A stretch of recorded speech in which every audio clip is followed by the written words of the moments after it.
Banyak orang bekerja siang malam demi satu tujuan, rumah impian. Tapi, tak sedikit yang lupa bahwa rumah terbaik bukanlah yang berdinding marmer, melainkan yang berdinding tanah, kuburan. Sudahkah kita menyiapkan bekalnya pulang? Sahabatku, sebelum kamu lanjut scroll atau tutup video ini, berhentilah sejenak, tanyakan pada dirimu, jika hari ini adalah hari terakhirku di dunia, rumah seperti apa yang akan aku tempati di kubur nanti? Jika video ini menyentuh hatimu, silakan like, share ke orang-orang yang kamu sayangi, dan subscribe agar kamu tidak tertinggal renungan lainnya. Semoga dengan berbagi kita ikut menyiapkan rumah surga untuk diri dan untuk sesama.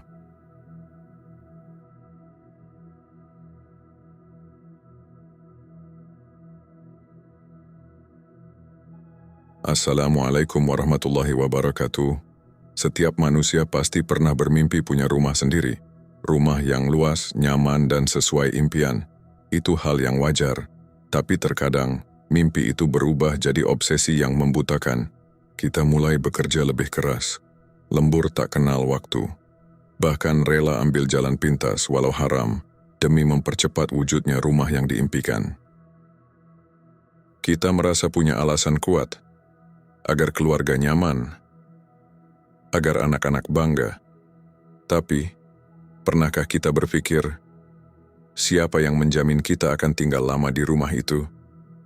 Kenyataannya, rumah sejati yang pasti akan kita tinggali, bukan rumah di perumahan elit, tapi liang kubur di dalam bumi yang sunyi. Saat kita pulang kepada Allah, rumah megah tak ikut, harta berlimpah tak menemani, jabatan, gelar, bahkan keluarga, semua tertinggal. Yang menemani hanya amal atau dosa. Itu yang akan jadi perabotan di rumah kepulangan kita. Maka apa gunanya mengejar rumah dunia jika rumah akhirat kita terbengkalai? Apa gunanya mempercantik bangunan sementara, tapi lupa mempersiapkan tempat tinggal abadi kita? Dunia ini hanyalah tempat singgah, bukan tempat tinggal.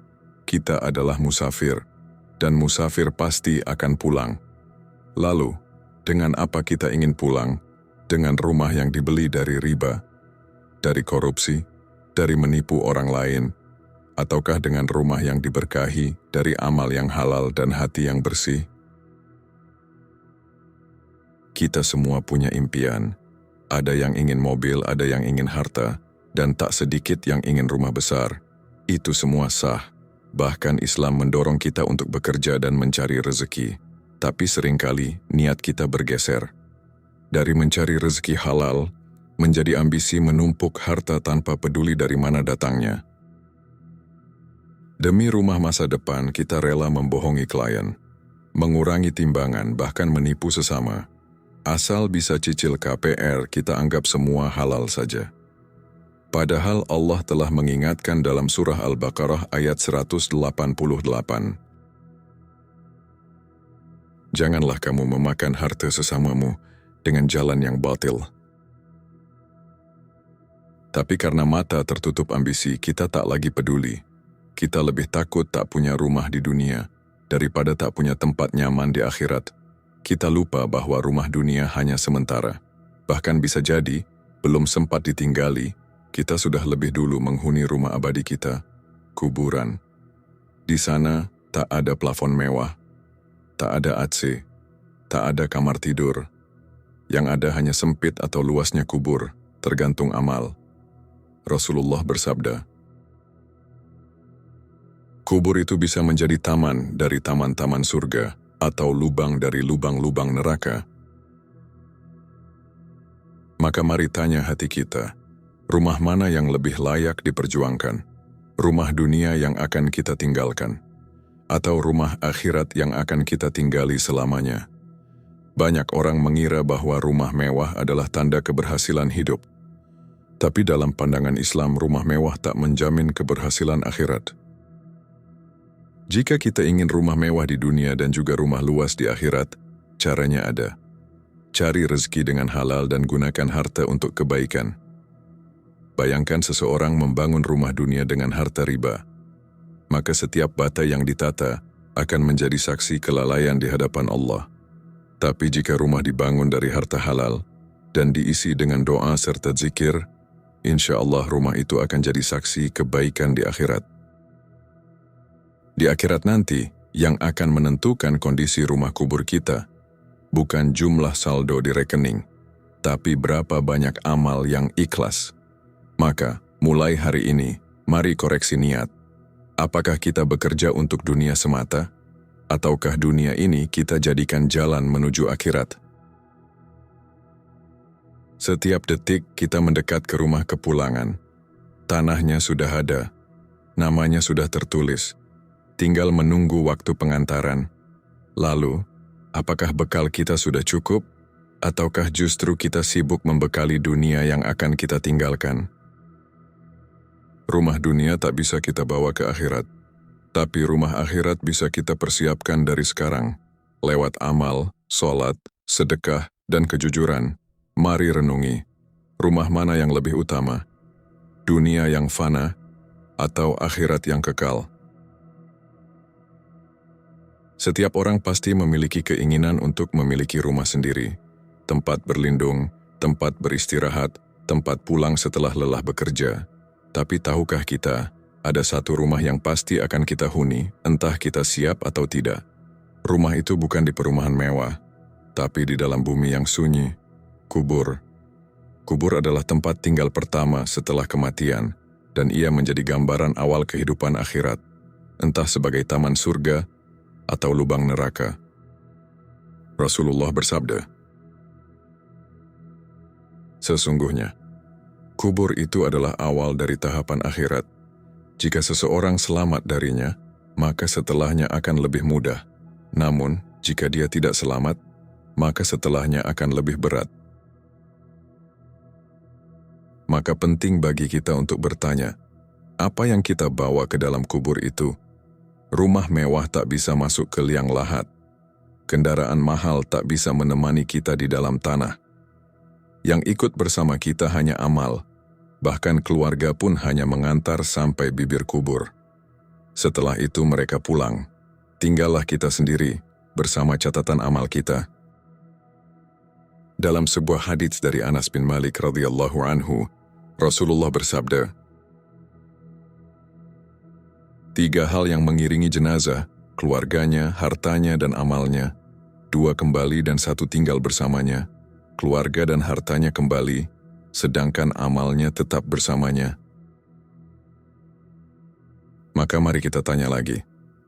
Jika kita mati hari ini, apakah amal kita cukup untuk menjadi teman di kubur?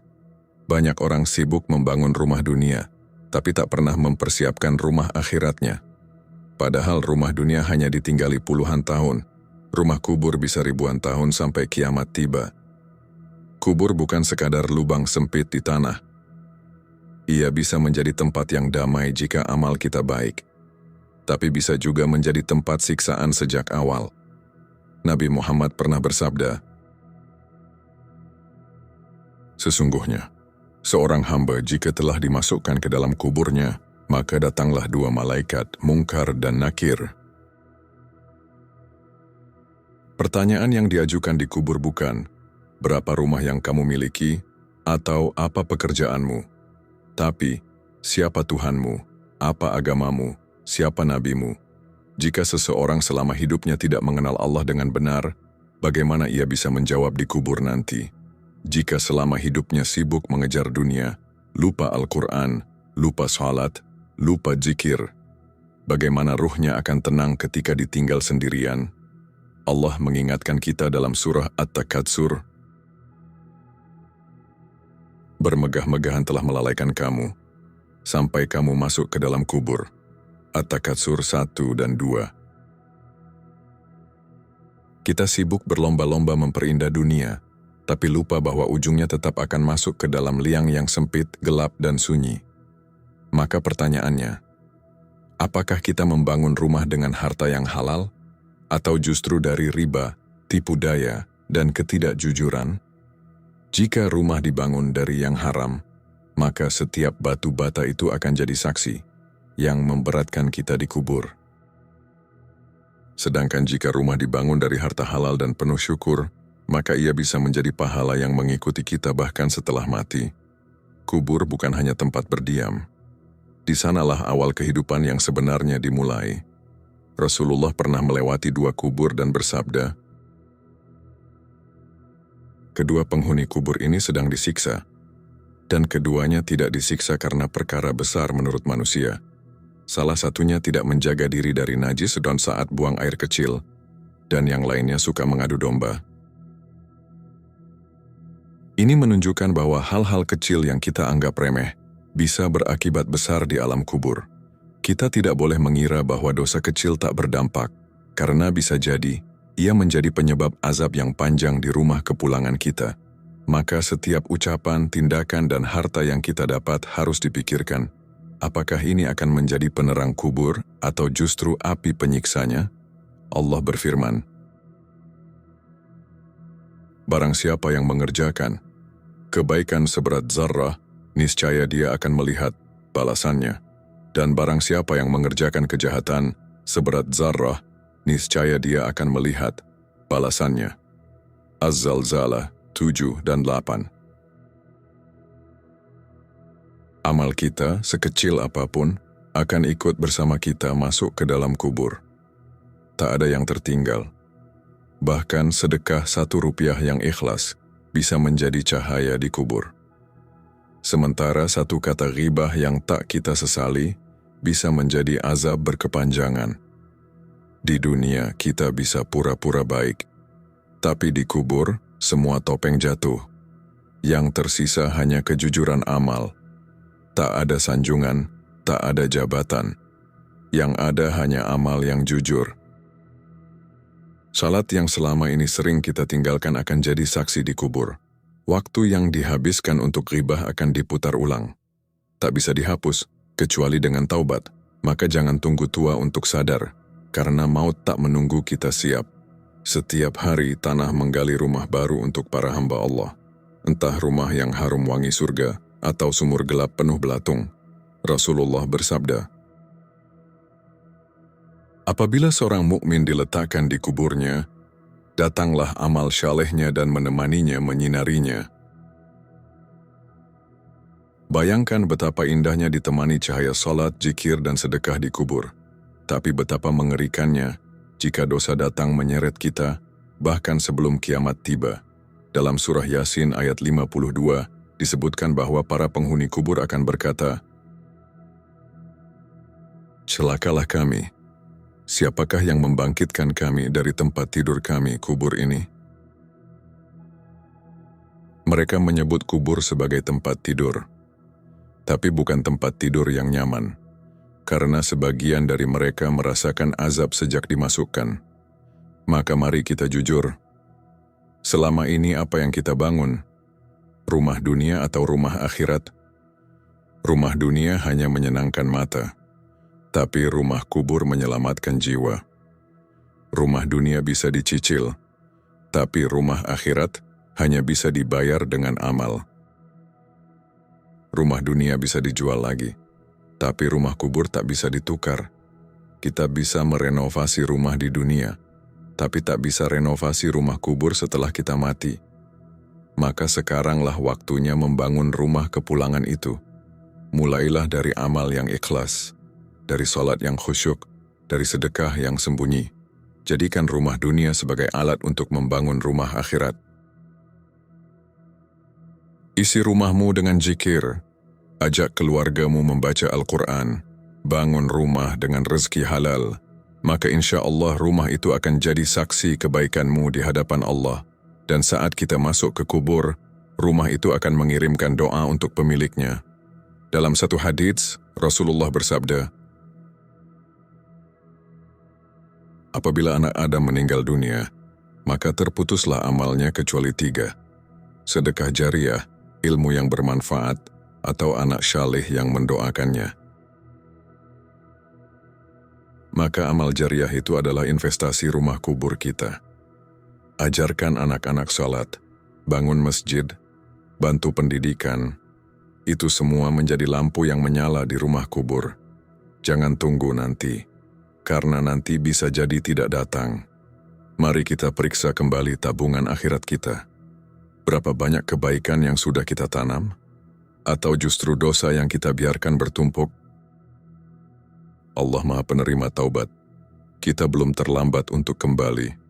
Kita masih bisa minta ampun, memperbaiki amal dan menata rumah yang abadi. Kubur itu diam, tapi ia berkata dalam diamnya, "Siapkan bekalmu, aku akan jadi rumahmu." Jangan remehkan kubur, karena di sanalah keputusan awal antara nikmat atau azab. Rasulullah bersabda. Setiap malam kubur berkata, "Aku rumah kegelapan, rumah kesendirian, rumah debu dan ulat." Tapi Rasulullah juga bersabda, apabila orang beriman dikebumikan, kuburnya berkata, "Selamat datang dan selamat bagimu. Engkau adalah orang yang paling aku cintai berjalan di atasku. Maka hari ini engkau menjadi pemilikku, dan engkau akan melihat perlakuanku kepadamu." Maka kubur akan diluaskan sejauh pandangan mata, dan dibukakan baginya pintu menuju surga. Lihatlah betapa mulianya kubur bagi orang-orang yang beriman. Tempat gelap itu berubah jadi taman indah dari surga, namun berbeda nasibnya bagi mereka yang lalai, yang menjadikan dunia sebagai tujuan hidup. Kubur berkata kepadanya, "Tidak ada sambutan selamat bagimu. Engkau adalah orang yang paling aku benci berjalan di atasku. Maka hari ini engkau akan melihat perlakuanku kepadamu." Kemudian tanah menyempit hingga tulangnya saling bertaut. Siksaan kubur itu nyata, bukan dongeng, bukan khayalan. Ia bagian dari iman kepada perkara gaib yang wajib diyakini. Nabi bersabda, "Aku diperlihatkan neraka dan kebanyakan penghuninya adalah wanita, karena mereka kufur kepada suami dan banyak mengeluh." Lihat, bahkan sikap kecil dalam rumah tangga bisa menyeret ke azab jika tidak diperbaiki. Maka mari koreksi. Adakah harta haram dalam rumah kita? Adakah kebiasaan buruk yang tak segera ditinggalkan? Jika masih ada dosa, sekarang saatnya bertobat. Karena kita tidak tahu siapa yang lebih dulu memanggil, bank properti atau malaikat maut. Dunia akan terus membujuk, kumpulkan harta, cicil rumah, bangun bisnis, tapi hati kita harus terus mengingat, di manakah rumah abadi itu? Banyak orang merasa aman karena punya asuransi rumah, CCTV, pagar tinggi. Tapi siapa yang bisa menjamin keselamatan di dalam tanah nanti? Tak ada sistem keamanan yang bisa melindungi kita dari hisab, kecuali amal syalih yang ikhlas. Kubur bukan tempat hiburan. Ia tempat pembalasan awal sebelum alam mahsyar. Jangan anggap remeh. Bahkan ada orang yang tidak diazab di kubur karena satu amal kecil menyingkirkan duri dari jalan. Maka jangan sepelekan kebaikan. Jangan tunda tobat. Karena kita sedang membangun rumah yang tidak bisa dibongkar ulang. Setiap sedekah adalah batu yang menyusun dinding kubur agar luas. Setiap air wudhu adalah cahaya di kegelapan liang lahat. Setiap kali kita membaca Al-Quran, kita sedang memahat ornamen di rumah akhirat. Karena Al-Quran akan menjadi teman setia di kubur. Rasulullah bersabda, "Bacalah Al-Quran, karena ia akan datang memberi syafaat bagi pembacanya di hari kiamat." Bayangkan jika yang menyambut kita di kubur bukan cahaya, tapi ular, api, dan himpitan tanah karena dosa dan kelalaian.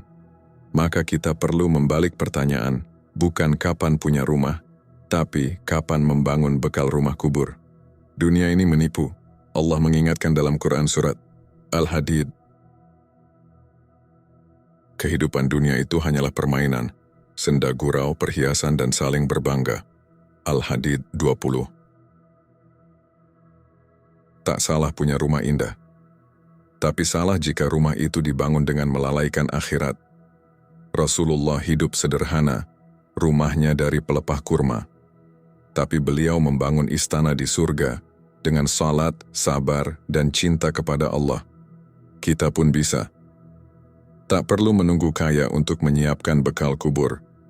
Cukup mulai dari diri sendiri, mulai dari sekarang. Jika tak mampu membangun masjid, bangun niat untuk taat. Jika tak mampu memberi banyak, cukup bersedekah dengan senyum dan doa. Setiap langkah ke masjid, setiap air mata taubat, setiap istighfar adalah perabot rumah kubur yang tak ternilai. Ketika ruh kita keluar dari jasad, semua ambisi dunia hancur. Yang tersisa hanya, apa bekalmu hari ini? Mari kita bangun rumah kepulangan itu dengan amal syaleh. Jangan biarkan ia kosong dan gelap karena lalai. Surga tidak dijanjikan untuk orang kaya atau miskin, tapi untuk yang paling bertakwa. Maka rumah kita bukan di Jakarta atau Mekah, tapi di sisi Allah. Dan rumah itu harus dibangun dari sekarang dengan istiqamah. Tiap malam tanah menanti. Dan tiap pagi, malaikat mencatat siapa yang membangun rumah surga, siapa yang menggali lubang neraka. Jangan mati dalam keadaan menyesal. Karena di alam kubur, tak ada lagi kesempatan untuk kembali. Di dunia, kita bisa menyicil rumah. Tapi di akhirat, kita hanya bisa memanen apa yang kita tanam. Jika hidup ini hanya tentang membangun dunia, maka mati akan terasa pahit. Tapi jika hidup ini tentang membangun akhirat, maka mati akan terasa manis. Kubur adalah jalan menuju akhirat. Siapa yang mempersiapkan diri akan melewatinya dengan tenang. Siapa yang lalai akan menyesal dalam gelapnya tanah, ditemani dosa-dosa yang tak ditobati. Hari ini masih ada waktu untuk bertaubat, untuk sholat dengan sungguh-sungguh, untuk meminta ampun dengan hati yang bersih. Jangan menunggu ajal untuk sadar, karena maut datang tiba-tiba. Tidak mengenal usia, status, atau kesiapan. Jadikan rumah dunia sebagai alat menuju surga, dan rumah kubur sebagai taman, bukan lubang azab.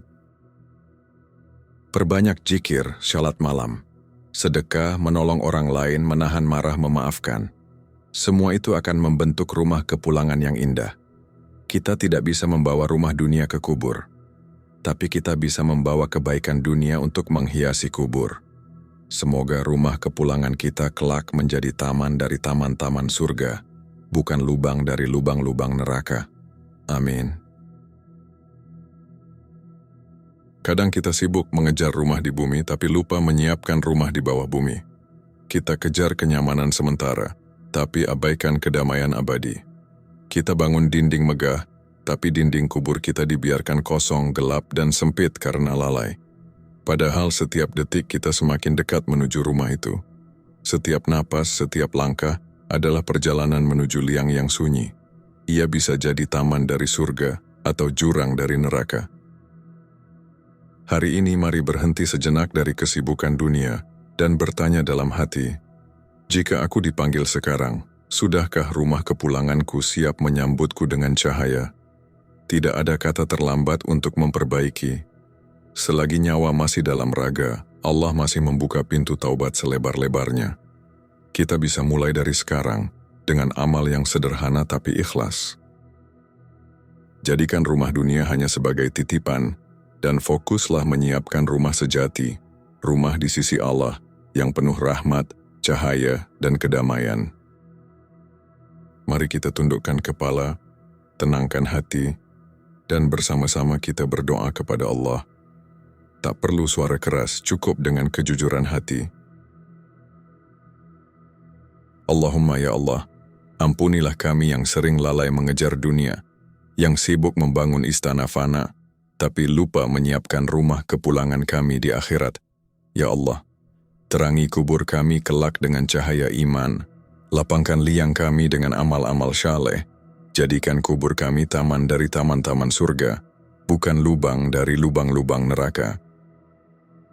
Ya Allah, karuniakan kami akhir kehidupan yang husnul khatimah, matikan kami dalam keadaan beriman dan beramal, temukan kami dengan wajah-Mu dalam ridha, dan izinkan kami menempati rumah yang kekal bersama para hamba-Mu yang Engkau cintai. Amin ya Rabbal Alamin. Terima kasih telah membersamai renungan ini hingga akhir. Semoga setiap kalimat yang kita dengar hari ini menjadi pengingat lembut dan cahaya yang menuntun kita kembali kepada Allah. Sampai jumpa di renungan selanjutnya. Wassalamualaikum warahmatullahi wabarakatuh.